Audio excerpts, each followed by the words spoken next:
दोषियों को गिरफ्तार करो। हमारी खिलाड़ी बहनों के साथ न्याय करो। हमारी खिलाड़ी बहनों के साथ न्याय करो। दोषियों को गिरफ्तार करो। बिरजू गुंडा मुर्दाबाद, बिरजू गुंडा मुर्दाबाद, तानाशाही सरकार मुर्दाबाद, बिरजू गुंडा मुर्दाबाद, दिल्ली पुलिस मुर्दाबाद, भारत का गृह मंत्री मुर्दाबाद, दिल्ली पुलिस मुर्दाबाद, वकील एकता जिंदाबाद, भारतीय खिलाड़ी जिंदाबाद, भारतीय एकता जिंदाबाद, आवाज दो, आवाज दो, बिरजू गुंडा मुर्दाबाद, बिरजू गुंडा मुर्दाबाद, बिरजू गुंडा मुर्दाबाद, बिरजू गुंडा मुर्दाबाद,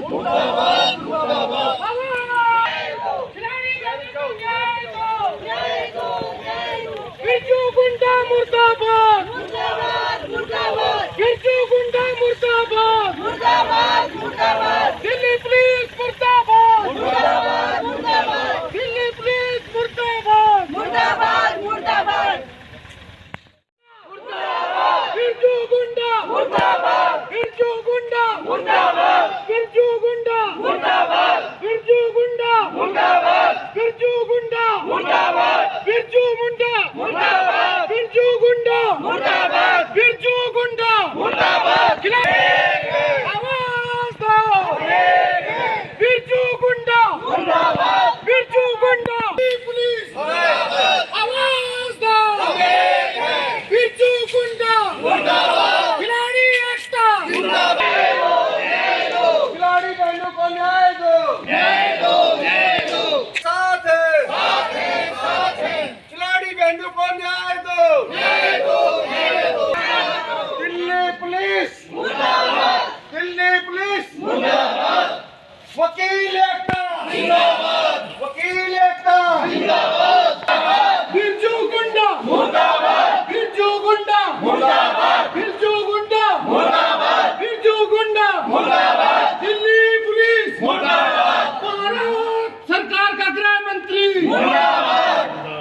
आवाज दो, आवाज दो, खिलाड़ी एकता, खिलाड़ी एकता, दिल्ली पुलिस, दिल्ली पुलिस, बिरजू गुंडा, बिरजू गुंडा, खिलाड़ियों पे अत्याचार बंद करो, खिलाड़ियों को न्याय दो, खिलाड़ियों को न्याय दो, दिल्ली पुलिस मुर्दाबाद, दिल्ली पुलिस मुर्दाबाद, न्याय करो। बिरजू गुंडा, खिलाड़ियों पे अत्याचार बंद करो, दोषियों को गिरफ्तार करो, दोषियों को गिरफ्तार करो। क्या कारण कि आज आपने जो ज्ञापन दिया है उसके विषय में दिया है? नमस्कार, मैं एडवोकेट प्रिया लेखा भिवानी कोर्ट से, और आज हमने डीसी साहब को ज्ञापन दिया है।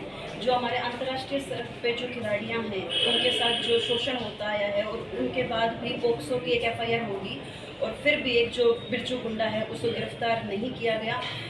मैं तो ये कहना चाहूँगी कि अच्छा हरियाणा पुलिस को लगा दिया जाए, अगर दिल्ली पुलिस इसमें नाकामयाब है तो, कि हरियाणा पुलिस में तुरंत 2 घंटे में दूध का दूध और पानी का पानी कर देते, तो दिल्ली पुलिस है वो क्यों नहीं गिरफ्तार कर रही है उसको? जो इसके पीछे जो सरकार के, मैं गुंडे कहूँगी आज तो नेता नहीं, जो सरकार के गुंडे हैं उनका जो साथ दे रही हैं, तो प्लीज़ इस तरह वाला काम मत करो, क्योंकि जो हमारे अंतर्राष्ट्रीय स्तर पे जो महिलाएं हैं जो देश का नाम रोशन कर रही हैं, अगर उनके साथ किसी भी तरीके का अन्याय हो रहा है, शोषण हो रहा है, तो हमें एकजुट होकर उनके साथ आवाज़ में आवाज़ मिला के, कंधे से कंधा मिलाकर हमें उनके साथ खड़ा होना चाहिए। और हमारी जो मातृशक्ति है, महिला शक्ति है, हमारी सारे वकील एकता जो है, सब हम उनके साथ हैं। और जहाँ तक रही बात जंतर मंतर तक जाने की भी, खिलाड़ियों ने आह्वान भी किया था वहाँ पे पहुँचने के लिए। और अभी तो मामला ठीक है, लेकिन अगर फिर भी उनको हमारी ज़रूरत पड़े तो हम बिल्कुल निश्चित तौर पर वहाँ पहुँचने का जितना हो सकेगा पूरा प्रयास करेंगे। किस लिए गिरफ्तार किया? देखिए, गुंडा मैं इसलिए कह रही हूँ कि जो उसने इतने टाइम से शोषण करता आ रहा है वो महिला खिलाड़ियों के साथ, और उसके बाद अगर कोई महिला खिलाड़ी आवाज़ उठा रही है, उसकी आवाज़ को दबाने के हर तरीके से प्रयास किए जा रहे हैं, तो एक वो गुंडागर्दी की कही जाएगी। उसको यूँ नहीं कह सकते कि एक वो भला और नेक आदमी, अगर भला और नेक आदमी होता तो अपने आप आता सामने, तो सामने भी नहीं आ रहा है। और जितने हो सकते हैं अपनी पूरी कोशिश कर रहा है कि इनको किसी ना किसी तरीके से समझा दिया जाए, इनको बिठा दिया जाए, इनकी आवाज़ को दबा दिया जाए। लेकिन मैं महिलाओं के हक में खड़ी हूँ, महिलाओं के साथ खड़ी हूँ कि उन्होंने एक बहुत अच्छी पहल करी है, बहुत अच्छी कोशिश करी है, जो आने वाले आगे युवा पीढ़ी है, जो युवा खिलाड़ी है, उनके साथ इस तरह का अन्याय नहीं होगा। तो बिल्कुल तारीफ के काबिल है जो उन्होंने किया है, अंतर्राष्ट्रीय स्तर की जो खिलाड़ियाँ हैं, तो हम उनके साथ हैं। महिला एकता, वकील एकता, बिल्कुल हम साथ हैं, और जितना हो सकेगा हम बिल्कुल उनके साथ जाएंगे, आह्वान पे बिल्कुल वहाँ पहुँचेंगे। कहीं ना कहीं ऐसा नहीं लग रहा कि मैडम कि जैसे सरकार का फुल दबाव वहाँ का जो प्रशासन है उसके ऊपर है, क्योंकि पोस्को एक्ट के तहत जब मामला दर्ज होता है तो उसमें तुरंत गिरफ्तारी है, लेकिन अभी तक उसको गिरफ्तार तो क्या उसके पास मैसेज भी नहीं डाला दिल्ली तो पुलिस हम ने। इसीलिए कह रहे हैं कि दिल्ली पुलिस है इतनी नाकामयाब है, इतनी कम पीछे पैर हट कर रही है इस बात के लिए, तो हरियाणा पुलिस को आगे कर दिया जाए। हम तो हरियाणा पुलिस को इसके लिए बहुत तारीफ के काबिल मानते हैं, उनको तो हम बधाई देना चाहते हैं कि वो बहुत जल्दी तुरंत कार्रवाई करते हैं। पोक्सो एक्ट के अंदर वो जितना हो उसके जल्दी से जल्दी 24 घंटे में गिरफ्तारी वो कर लेते हैं हमारे हरियाणा पुलिस से। तो हरियाणा पुलिस के नौजवानों से ही सीख लीजिए, दिल्ली पुलिस वाले। नमस्कार, मैं Devendra Sodhi, ex president district bar association. आज हमने जो हमारे खिलाड़ी बैठे हैं, बहनें बैठी हैं वहाँ जंतर मंतर न्याय के लिए, उनके समर्थन में हमने आज राष्ट्रपति के नाम डीसी को ज्ञापन सौंपा है। और भिवानी बार एसोसिएशन में देश के तमाम वकील, मेरी बहुत जगह बात हुई है, मैं फ़िलहाल ऑल इंडिया बार एसोसिएशन का प्रदेश उपाध्यक्ष हूँ, तो सभी वकील साथी हमारे उन बहनों के समर्थन में हैं जो पीड़ित बहनें हैं। और बड़े ताज्जुब की बात है कि बड़ी संगीन धाराओं में जो कुश्ती एसोसिएशन के जो अध्यक्ष हैं ब्रजभूषण शरण, वैसे तो मैं अपनी तौहीन समझता हूँ कि उस आदमी का पूरा नाम है, ये शर्म की बात है। उनके खिलाफ पॉक्सो एक्ट और दफ़ा 354 छेड़छाड़ तक के जो मामले दर्ज हैं, और अब तक गिरफ्तारी तो दूर की बात है कि मुझे पूछताछ तक नहीं दी, उनको नोटिस तक नहीं दिया गया जांच में शामिल होने के लिए। और मैं उसका एक वीडियो देख रहा था उस महानुभाव का, वो कह रहा है कि मैंने एक कत्ल भी किया है। और ऐसा आदमी 11 साल से उस पद के ऊपर बैठा है, तो ऐसा व्यक्ति क्या क्या करता होगा। उसके ऊपर 38 मुकदमे, एक मुकदमा दिल्ली में, 37 मुकदमे यूपी में, उसके गृह जिले में उसके खिलाफ दर्ज है। दफ़ा 302 मर्डर और अटेम्प्ट टू मर्डर, दफ़ा 307 के फ्रॉड के गैंगस्टर एक्ट उसके ऊपर दर्ज है। उस आदमी में गिरफ्तारी नहीं हुई है। माफिया तो अतीक और अंसारी से जो है ना यूपी पुलिस उस लगाती है, असली माफिया तो वो है, और दिल्ली पुलिस उसके ऊपर कोई कार्रवाई नहीं कर रही है। आपकी जानकारी के लिए बता दूं, दिल्ली पुलिस सीधा सीधा गृह मंत्री भारत सरकार के अधीन आती है, तो क्यों कार्रवाई नहीं हो रही ये बच्चा जानता कार्रवाई क्यों नहीं। लेकिन सरकार को वहम है कि उनकी बिजली काट दो, पानी काट दो, उनके साथ बदतमीजी कर दो, उनके बाल नोच लो, उनके साथ झगड़ा कर ले पुलिस, तो वो चले जाएंगे। एक एक आदमी हिंदुस्तान का जिसे जमीर जिसका जागा हुआ उन बच्चों के साथ है। और न केवल आज ज्ञापन दिया है, हमारे कुछ साथी गए भी हैं, रोहतक बार एसोसिएशन गए, जिंद बार एसोसिएशन गए, सुप्रीम कोर्ट के वकील गए हैं वहाँ। उनको ज़रूरत पड़ेगी या हम समझेंगे कि हमें जाना चाहिए तो हम वहाँ जाएंगे, इसलिए हम अदालत भी जाएंगे। उस रात को दिल्ली पुलिस के जवान जो कायरतापूर्वक हरकत की, वहाँ पर शांतिपूर्वक रूप से धरना दे रही हमारे देश की जो खिलाड़ी थी, उनके साथ अभद्र व्यवहार किया गया दिल्ली पुलिस के द्वारा। बल्कि आरोप तो ये लगाए जा रहे हैं कि शराब पीकर दिल्ली पुलिस का ही एक आदमी उसके अंदर घुसा, और यहाँ तक कि वहाँ पर बैठी हुई जो खिलाड़ी उनके बाल तक नोचे गए थे। तो इसके बारे में आप लोगों का क्या डिसीजन, और आप लोगों ने जो आज ज्ञापन सौंपा है उपायुक्त के माध्यम से राष्ट्रपति के नाम, तो क्या कुछ प्रक्रियाएं आगे रहेंगी?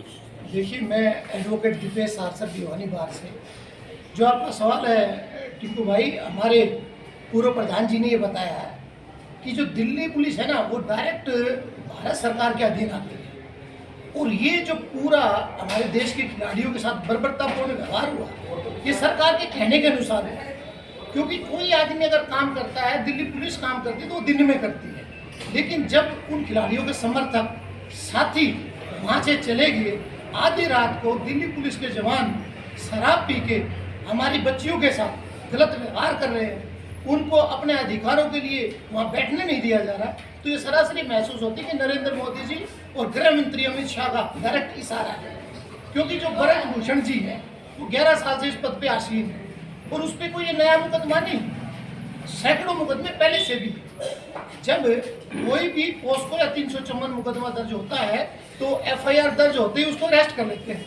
लेकिन वो ब्रजभूषण जी, जिसको हम बिरजू गुंडा कहेंगे, वो माइक पे आके पत्रकार वार्ता करता है और पत्रकार वार्ता में ये कहता है कि अगर प्रधानमंत्री जी कहे तो मैं त्याग पत्र दे दूं। अरे प्रधानमंत्री जी, आपके आंखें बंद है क्या? जब आपका MP कह रहा है कि मैं प्रधानमंत्री कहे। हमारे देश की बच्चियों ने देश का नाम रोशन किया, हमारे देश की बच्चियों ने हमारा तिरंगा झंडा पूरे देश में लहराने का काम किया, आप उनको शर्मिंदा कर रहे हैं। तो ये तानाशाही बीजेपी सरकार की तानाशाही है, ये अमित शाह की तानाशाही है, और ये बिरजू जो गुंडा है इसको तुरंत अरेस्ट किया जाए। हम आज सैकड़ों की संख्या में भिवानी DC को ज्ञापन दिया राष्ट्रपति के नाम। अगर आगे समय आया तो हम रणनीति बना रहे हैं, पूरे हरियाणा के वकील साथी उस धरने का समर्थन करने जाएंगे और फिजिकल रूप से वहाँ पेश होंगे। तो मेरी प्रार्थना है सारी जनता से भी कि हमारे खिलाड़ी साथियों का सुरक्षा करें, उनके साथ जाएं, उनके पास जाएं, उनका हौसला बुलंद करें, ताकि ये तानाशाही सरकार को उनका चेहरा दिखाया जाए और उनको सत्ता से भाग।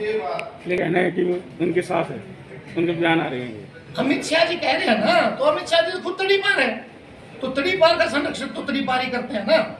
ये वो सांसद कहता है कि मैं जब हटूंगा जब मैं प्रधानमंत्री कहेंगे। ये जनता है, इस देश में प्रजातंत्र है। अगर आपकी सरकार कुछ समय के लिए है, अगर आप अब नहीं हटाओगे तो जनता आपको 24 में हटा देगी, लोग आपके मुंह पे थूकेंगे। आप चिंता ना करें।